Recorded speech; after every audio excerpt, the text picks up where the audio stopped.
ఈ రోజున సమాజంలో నోరున్న ప్రతి ఒక్కళ్ళు రకరకాల మాటలు మాట్లాడుతున్నారు.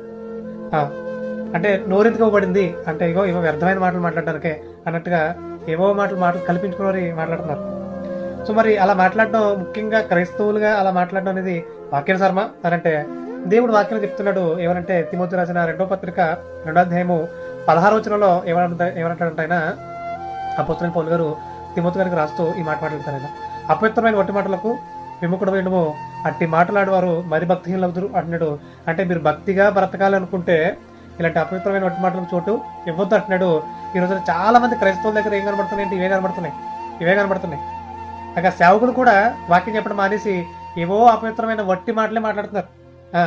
జోకులు, విపరీతమైన జోకులు వేసి నవ్వించడమే పెద్ద ఆర్ట్ అనుకుంటున్నారేమో. మరి వాక్యం పక్కనెట్టేశారు, రకరకాల ఆలోచన తెలుపుతున్నారు.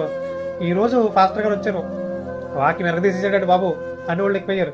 ఏం ఎరగదీసేసాను, ఏం చెప్పారు అని అంటే అసలు ఏం జోకులండి, అసలు ఏం చెప్పారండి అన్నకడతా ఏరే తప్ప పలానా వాక్యం చెప్పారండి. ఆ వాక్యాన్ని బట్టి నా హృదయాన్ని నిజంగా పొడిచినట్టు అయిందండి. నిజంగా మాటలు నేను ఈరోజు సరిచేయబడ్డాను.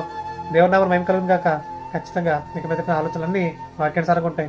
ఇక మీద నేను ఆయన కోసం నమ్మకంగా వర్తుతానని నేను వాళ్ళు చెప్పేవాళ్ళ సంఖ్య లేదు, కనబడట్లేదు. ఎందుకు కనబడట్లేదు అంటే సేవకులు అపవిత్రమైన ఒట్టి మాటలు మాత్రమే మాట్లాడతారు.